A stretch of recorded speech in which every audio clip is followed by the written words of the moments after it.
ప్రత్యాహార సృష్టించడం కోసము మహేశ్వర సూత్రాలు ప్రత్యాహారాల కోసం.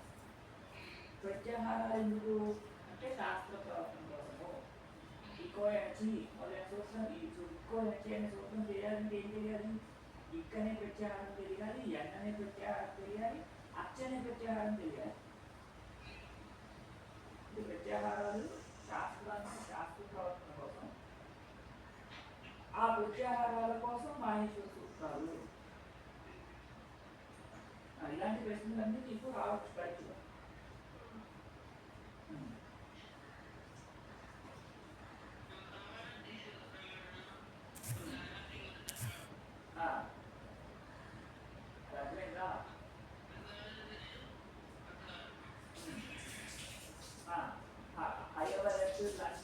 మొదలైన అన్ని చోట్ల ఉన్నాయి. అలా ఇప్పుడు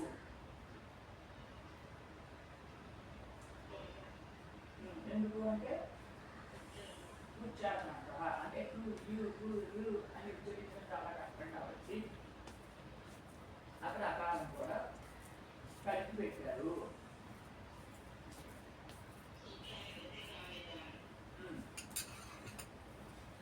సూత్రాలు ఎన్ని రకాలు అర్థమవుతున్నాయమ్మా?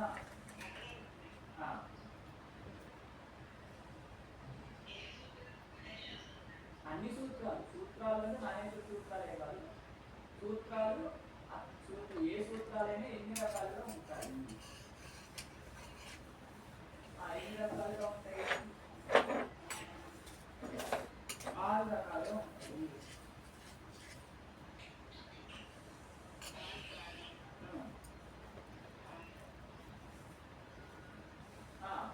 అంటే ఏంటి?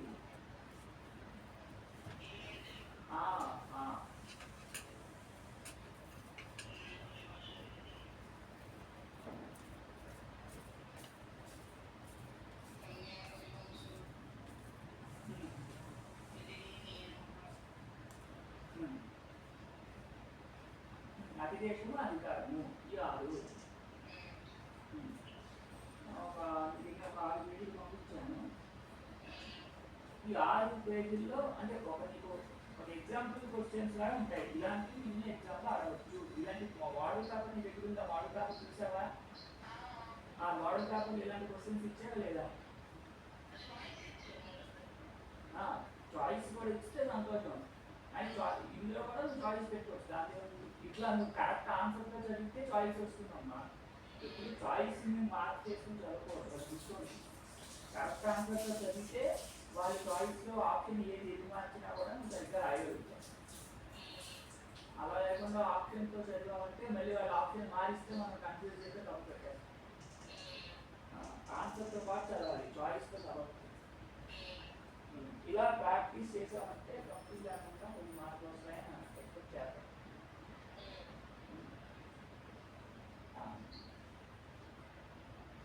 ఈ మోడల్ కాదు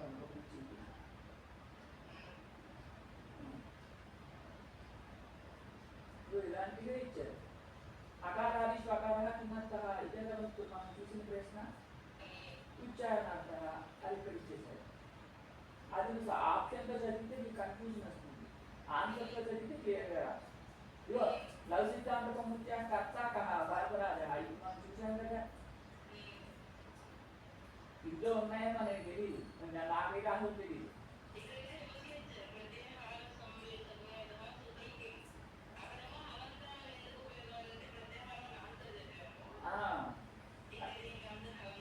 మనం ఆన్సర్ చదివితే మనం ఆ క్వశ్చన్ ఎలా మార్చినా కూడా రాయగలుగుతాం. ఇట్లాంటివి కొన్ని నువ్వు తయారు చేసుకోవాలి.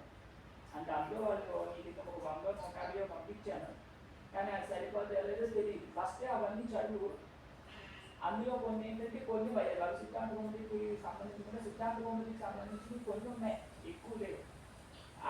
అది ఆ సిద్ధాంత కౌముదికి సంబంధించిన మాత్రం నువ్వు చదవకపోయినా పర్వాలేదు.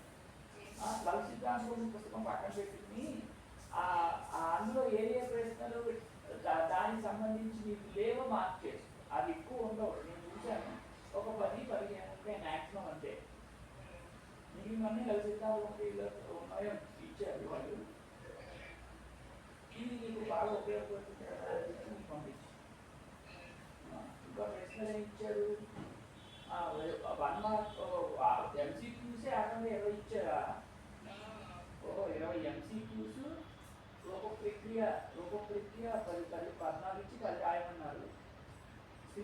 విషయాలు.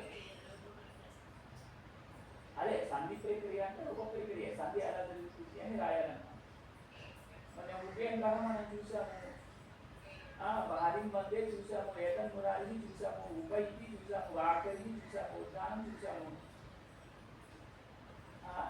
శివఛాయ ఈ వీడియో చూడలేదు, తల్లయ చూసాము, శుద్ధి పాసగా చూసాము, అన్నీ చూసిందే కదమ్మా.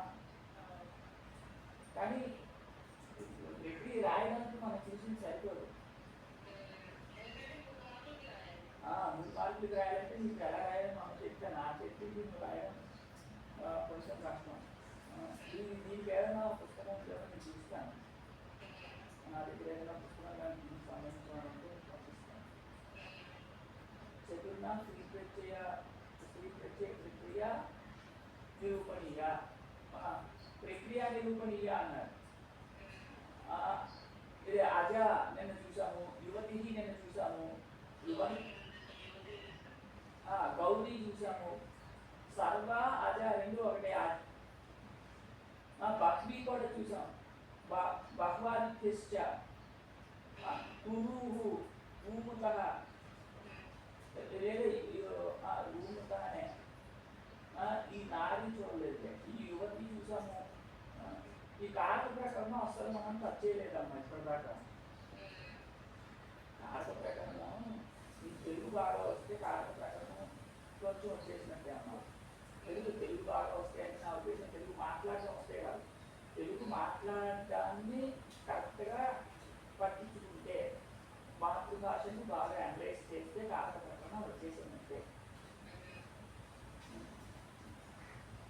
కారక ప్రకరణం చూద్దామా? కారక ప్రకరణం చదివితే 20 రోజుల్లో చదవచ్చు, 2 నెలల్లో చదవచ్చు, 2 ఏళ్లలో కూడా చదవచ్చు. అంటే మనం ఎంత డీప్గా వెళ్తాము అనే దాన్ని బట్టి కారక ప్రకరణం ఆధారపడింది. కారక ప్రకరణం అనేది వస్తున్న శాస్త్రంలో మొత్తం వ్యాకరణంలో, న్యాయంలో, మీమాంసలో చాలా ముఖ్యమైన స్థానం కారక ప్రకరణం. వ్యాకరణంలోనే స్త్రీ ప్రత్యయాలు, సంధులు, ఇవన్నీ కేవలం వ్యాకరణంలోనే ఉంటాయి. కానీ ఈ కారక ప్రకరణం కేవలం వ్యాకరణంలో ఉండదు, వ్యాకరణంలో, న్యాయంలో, మీమాంసలో కూడా ఉంటాయి. అది చాలా ముఖ్య ప్రకరణం. ఎందుకంటే ఈ కారక ప్రకరణం మొత్తం భాషని పరిశీలిస్తుంది. వేదాంతం తెలియాలంటే భాష బాగా తెలియాలి. కాబట్టి దానికోసం న్యాయంలోనూ, మీమాంసలో కూడా ఈ కారక ప్రకరణాన్ని బాగా చిత్రం చేస్తారు. న్యాయ మీమాంసల్లో కూడా ఈ కారక ప్రకరణాన్ని బాగా చిత్రం చేస్తే ఈ జ్ఞానం వేదాంతం చదవడానికి చాలా ఉపయోగపడుతుంది.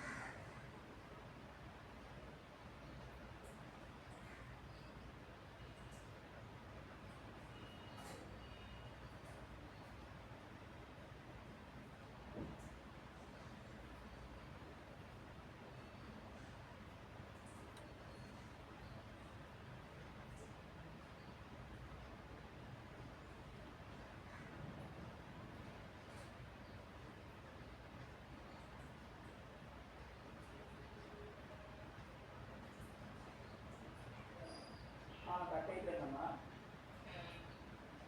మనం ఏం చెప్తున్నాము, నువ్వు అప్పుడు ఎక్కడ దాకా విన్నావు, ఎప్పుడు కట్ అయిపోయింది? కారక ప్రకరణం, కారకం అంటే ఏంటి? కారకం అనే పదం ఎప్పుడేమన్నావా? వాడి పనికి కారకుడు, వాడి పనికి కారకుడు అని విన్నావా లేదా? లేదా ఆమె పనికి కారకురాలు అంటే ఏంటి అక్కడ?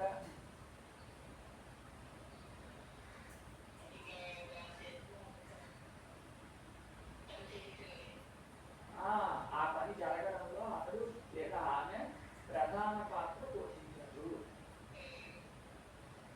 ఎప్పుడైతే అలా మనం చెప్పాలనుకుంటామో అప్పుడు కారకుడు లేదా కారకురాలు అనే పదం మనం మాట్లాడతాం. కారకం అంటే ఏమైంది అంటే ఒక పనిని చేయడంలో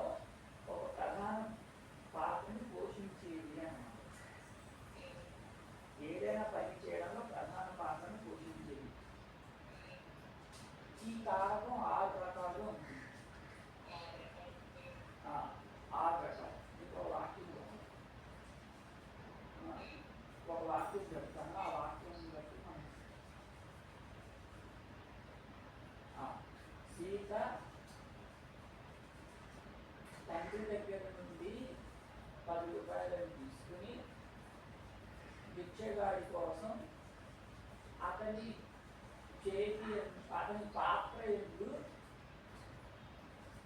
సాయంకాలంలో దేవాలయానికి ముందర వేసింది అని వాడు వాక్యవంతంగా చెప్పు.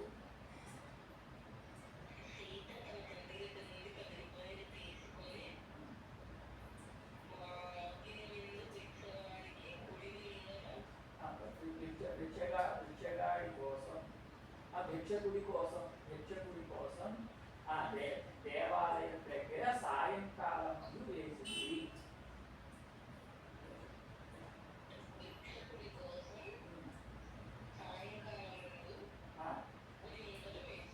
వేసింది పాటి పేరు అర్థమైందా? ఇప్పుడు ఇందులో క్రియాపదం ఏంటి? వేసి అది తీసుకుని తీసుకోవడం ఒక క్రియ, వేసింది అని ఒక క్రియ.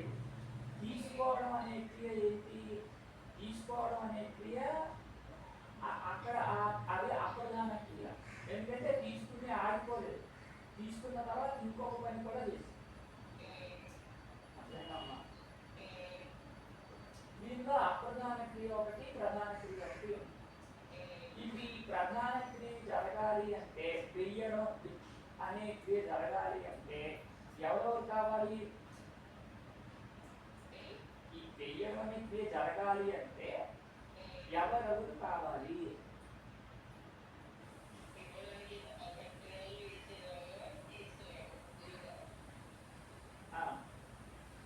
ఇంకా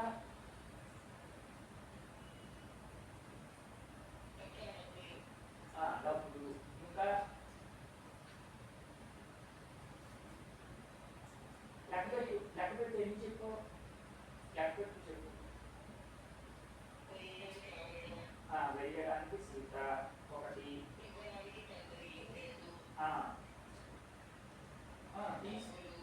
డబ్బులు 3,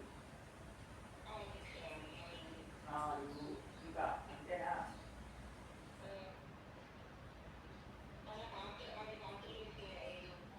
5, ఇంకా సాయంకాలంలో, సాయంకాలం కూడా ఉండాలి మనం. ఏమొచ్చాయి? ఈ 6 కారకాలు. అర్థమైందమ్మా? కారకాలు ఎన్ని? 6. ఇటువంటి ఎన్ని వచ్చాయి? ఇంకో కారకం ఉండదు.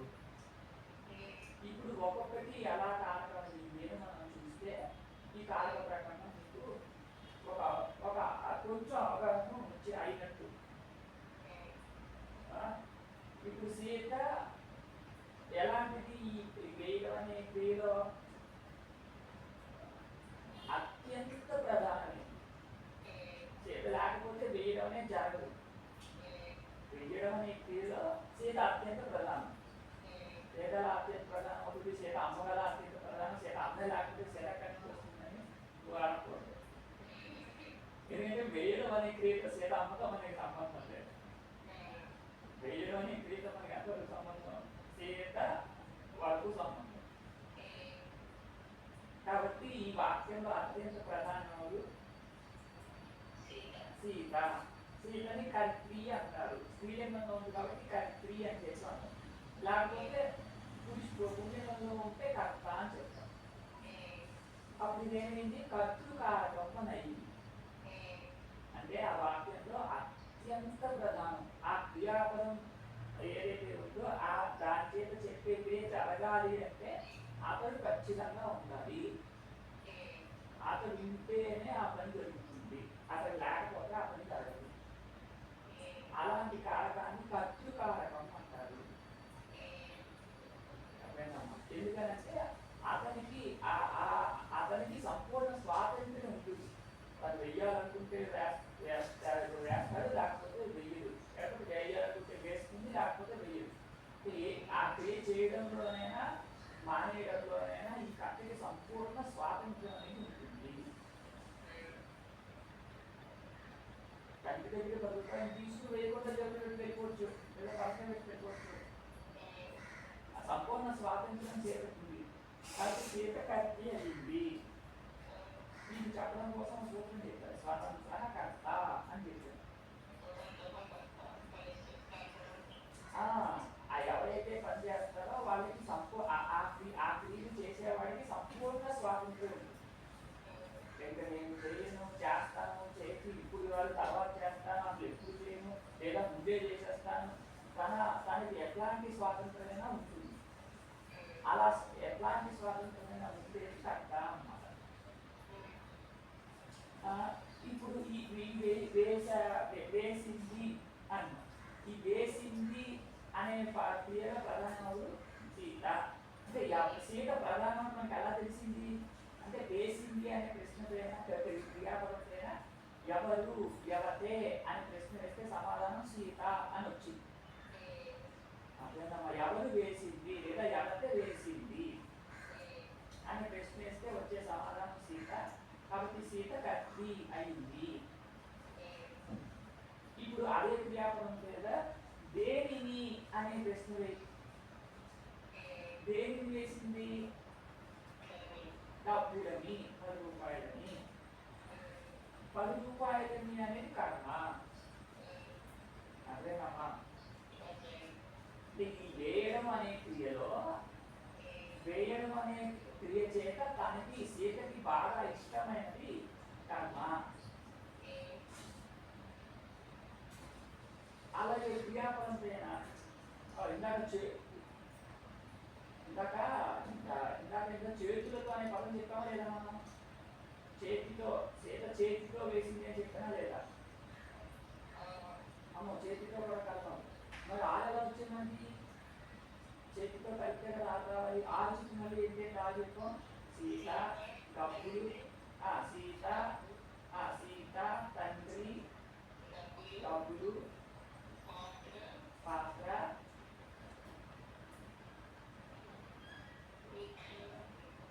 అది పాత్ర అనేది ఒక సప్తమి వచ్చింది. సాయంకాలం ముందు అని ఇంకో సప్తమి వచ్చింది, అందుకని వచ్చేసింది. అది ఓకే. అప్పుడు పాత్ర ఎందుకు వేసింది అని పెట్టింది సాయంకాలం అక్కడ. అంటే డివిజన్ అది తప్పు కాదు.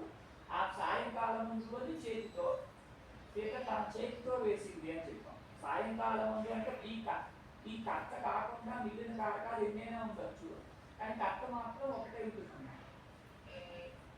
ఇప్పుడు సాయంకాలం ముందు అనేది కాలాధికరణం, పాత్ర ఎందు అనేది ఏంటి దాన్ని ఏమంటారు ఔపస్టేజ్. అవన్నీ ఉండొచ్చు. ఈ చేతితో అనేది చేతితో వేసింది. ఇప్పుడు చేతితో వేసింది అనే దగ్గర ఇప్పుడు వేసింది క్రియాపదం. దేనితో వేసింది అని ప్రశ్న వేస్తే సమాధానం చేతితో వేసింది అని సమాధానం. ఇప్పుడు ఈ చేతితో అనేదాన్ని కారణం అంటారన్నమాట. కారణం అంటే 10 రూపాయలు వెయ్యాలి అంటే చెయ్యి ఖచ్చితంగా ఉండాల్సిందే. చెయ్యి లేకపోతే ఎలా వేస్తుంది? నాన్నగారు ఇచ్చారు, కానీ వెయ్యాలంటే చెయ్యి ఉండాలి కదా. అంటే వెయ్యడం అనే క్రియ ఏ దాని ఉండే పని తర్వాత జరిగిందో దాన్ని కారణం అంటారన్నమాట. వాళ్ళ నాన్నగారు చేతి 10 రూపాయలు ఇచ్చారు అన్నంత మాత్రాన వెయ్యడం అనే పని జరిగిపోయిందా? వాళ్ళ చేత 10 రూపాయలు తీసేసుకుంది, తీసుకున్నంత మాత్రాన వెయ్యడం అనే పని జరిగిపోయిందా? ఎప్పుడు జరిగింది? వాళ్ళ నాన్నగారి దగ్గర డబ్బులు తీసుకుని ఆ చేతితో బిచ్చగాడి పాత్ర ఇంటికి వేసిన తర్వాత జరిగింది. అంటే ఈ వెయ్యడం అనే క్రియ ఎప్పుడు జరిగింది? ఈ చేతి ఎందు ఉండే పని జరిగిన తర్వాత జరిగింది. కాబట్టి చెయ్యి కారణము అన్నమాట. దీనికి సూత్రం ఏం చెప్పారంటే సాధకతమం కారణము అని చెప్పారు. సాధకతమం కారణం అంటే పని జరగాలి అంటే దేని ఎందు ఉండే పని జరిగిన తర్వాత ప్రధాన పని జరుగుతుందో అది కారణము అన్నమాట. చేతి ఎందు ఉండే పని జరిగిన తర్వాత ప్రధాన పని వెయ్యడం అనే పని జరుగుతుంది కాబట్టి దాన్ని చేతికి కారణం అని అన్నారు. వేసింది అని అయిపోయింది. ఎవరు వేసింది, దేనిని వేసింది దేనితో వేసింది, మూడు అయిపోయాయి. ఎవరి కోసం వేసింది అని ఇంకో ప్రశ్న. ఎవరి కోసం వేసింది? ఎవరి కోసం వేసింది? భిక్షగాడి కోసం. ఎవరి కోసం అంటే ఇలా భిక్షగాడి కోసము. అంటే ఇందాక ఏదైతే కర్మగా 10 రూపాయలు ఉన్నదో ఆ 10 రూపాయలు ఎవరినైతే ఉద్దేశించబడిందో అది సంప్రదానం అన్నమాట. అది అదేనమ్మా. ఇందాక ఏదైతే కర్మగా మనం ఒకదాన్ని చెప్పామో ఆ కర్మ ఎవరినైతే ఉద్దేశించబడిందో, అంటే ఎవరి కొరకు ఆ కర్మాన్ని ఉద్దేశించబడిందో అది సంప్రదానము. అర్థమైందా? ఇప్పుడు 10 రూపాయలు తీసుకుంది, అది ఎవరి కోసం ఉద్దేశించబడింది? భిక్షగాడి కోసం ఉద్దేశించబడింది. కాబట్టి భిక్షగాడి సంప్రదానం అనే కారణాన్ని, సంప్రదానం అనే కారణం ఒకటన్నమాట. అర్థమైందమ్మా? దానిలో సూత్రం ఏం చెప్పారంటే కర్మణ యమభిప్రేతి స సంప్రదానం అని చెప్పారు. అంటే కర్మ క్రియాపదంలో కర్మ ఏదైతే ఉందో ఆ క్రియాపదంలో కర్మ దేనినైతే ఉద్దేశిస్తుందో ఆ ఉద్దేశము సంప్రదానము అనే పేరుని పొందుతుంది. ఈ క్రియాపదం 10 రూపాయలు, ఆ క్రియాపదం వేయడం, దానిలో కర్మ 10 రూపాయలు. ఆ 10 రూపాయలు ఎవరి కోసం ఉద్దేశించబడిందంటే భిక్షగాడి కోసం ఉద్దేశించబడింది. కాబట్టి ఆ భిక్షగాడు సంప్రదానం అవుతాడు. అమ్మా. తర్వాత ఎవరి నుండి తీసుకుని అన్న, ఎవరి నుండి? తండ్రి నుండి. ఈ తండ్రి అనేది అపాదానం అన్నమాట. అపాదానం అంటే ఏంటంటే ముందు 2 కలిసి ఉంటాయి, ఆ తర్వాత ఆ 2 విడిపోతాయి. ఆ విడిపోయినప్పుడు ఏదైతే కదలకుండా ఉంటుందో అది అపాదానము. అంటే తండ్రి 10 రూపాయలు 2 కలిసి ఉన్నాయి అంటే ఏంటి? తండ్రి జేబులో 10 రూపాయలు ఉన్నాయి. తండ్రి జేబులో ఉండడం వల్ల తండ్రికి ఆ 10 రూపాయలకి ఒక సంబంధం, 2 కలిసినటువంటి సంబంధం ఉంది. ఆ సంబంధం ఎప్పుడు పోయింది? తండ్రి తన చేతులతో కూతురికి చేతకిచ్చిన తర్వాత పోయింది. అప్పుడు స్థిరంగా ఉండేవారు 10 రూపాయలు ఎవరికి? 10 రూపాయలు కదా చేతి దగ్గరికి వచ్చింది, భిక్షగాడి దగ్గరికి వెళ్ళింది, భిక్షగాడి దగ్గర నుంచి ఇంకో షాప్ వెళ్తుంది.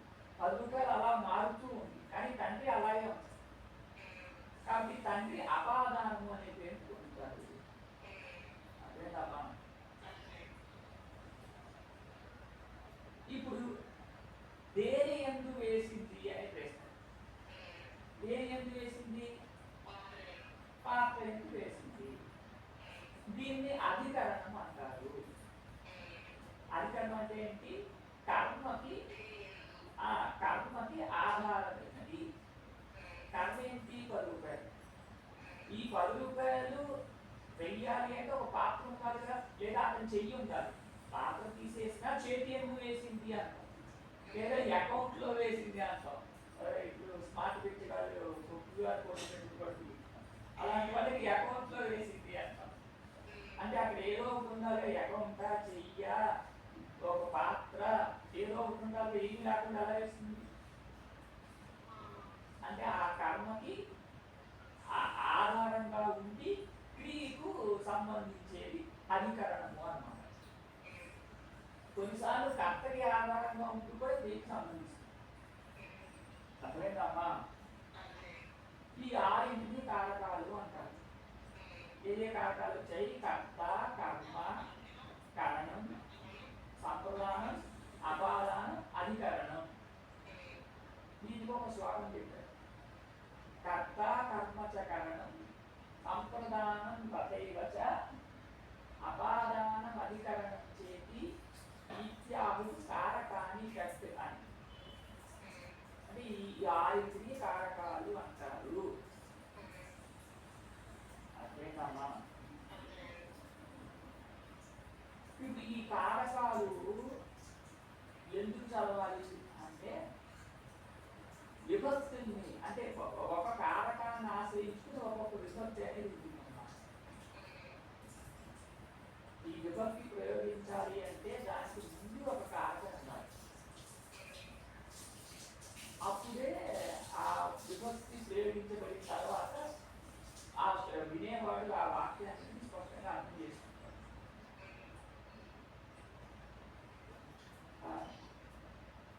ఇప్పుడు కర్తృకారకం ఎక్కడైతే ఉంటుందో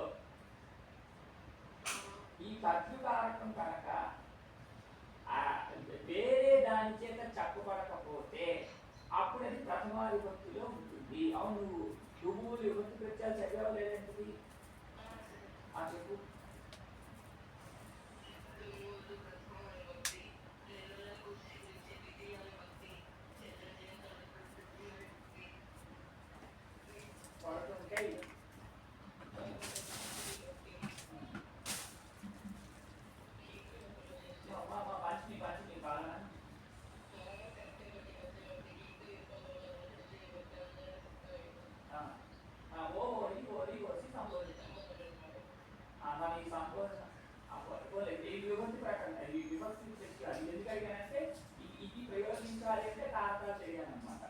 కారకాలు తెలియకపోతే ఈ విభక్తులు ప్రయోగించడం లేదు, విభక్తులను ప్రయోగించకపోతే మనం మాట్లాడటం రాదు, మాట్లాడటం వినేవాడికి అర్థం.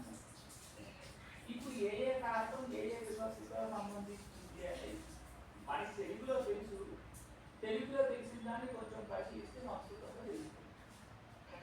మా తెలుగు భాష తెలుగు సంస్కృతం అయిపోతుంది కదా, తెలుగు భాష సంస్కృతంగా తెలుగు భాష ఎక్కడ రెండు ఒకటే ఎక్కడ రాముడు కృష్ణ అదే చెప్తున్నాను, ఎక్కడ తేడా ఏమీ లేదు. అదే చెప్తాను. తెలుగులో కారకాలన్నీ తెలిస్తే సంస్కృతంలో ఇంగ్లీష్ వచ్చేసినట్టే అమ్మా. అంతే, ఎందుకంటే తెలుగు కూడా సంస్కృతం నుండే పుట్టింది, తెలియదు సంస్కృతం నుండే పుట్టేది.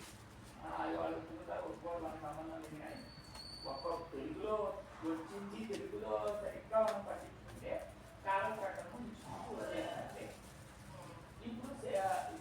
ఇప్పుడు ఇందాక ఒక వాక్యం చెప్పాము, సీత తన తండ్రి దగ్గర నుండి 10 రూపాయలు తీసుకుని చేతితో బిచ్చగాడి కోసం పాత్ర యందు దేవాలయానికి దగ్గర వేసింది అని చెప్పాం. ఇప్పుడు ఈ వాక్యాన్ని మార్చేసి కూడా చెప్పచ్చు. ఎలా చెప్పచ్చు? సీత చేత చెప్పచ్చు లేదా? సీత చేత చెప్పు.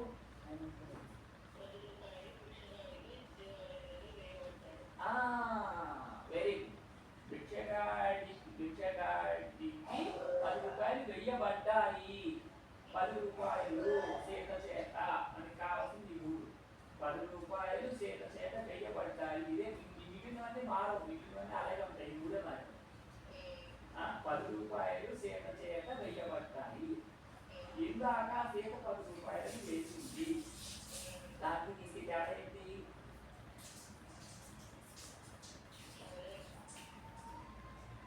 దానికి దీనికి తేడా ఏంటంటే ఇందాక సీత 10 రూపాయలు వేసింది అనే వాక్యంలో వేసింది అనే క్రియాపదము సీతనే చెప్తుంది. సీత చేత వేయబడ్డాయి అనే దగ్గర క్రియాపదం వేయబడ్డాయి అనేది దాని చేత ఏం చెప్పబడుతుంది? సీత చెప్పబడుతుందా? ఏం చెప్పబడింది? డబ్బులు చెప్పబడతాయి. డబ్బులు ఏంటి? కర్మ. అంతేనమ్మా. క్రియాపదం చేత కర్త కనుక చెప్పబడినట్లయితే ప్రధాన క్రియాపదం చేత మళ్ళీ అనుకోవడానికి ప్రధాన క్రియాపదం చేత కర్త చెప్పబడినట్లయితే అది కర్తని ప్రయోగము. ప్రధాన క్రియాపదం చేత కర్మ చెప్పబడినట్లయితే అది కర్మని ప్రయోగము.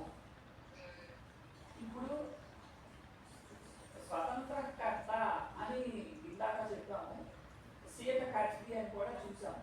ఇప్పుడు సీత 2 చోట్ల మొదటి వాక్యంలోనూ రెండో వాక్యంలోనూ సీత కర్తినే. సీతలో ఉండే ఆ కర్తృత్వ సర్వం అనేది పోతుందా? వాక్యం మార్చినంత మాత్రం సీత కర్త కాకుండా అయిపోతుందమ్మా.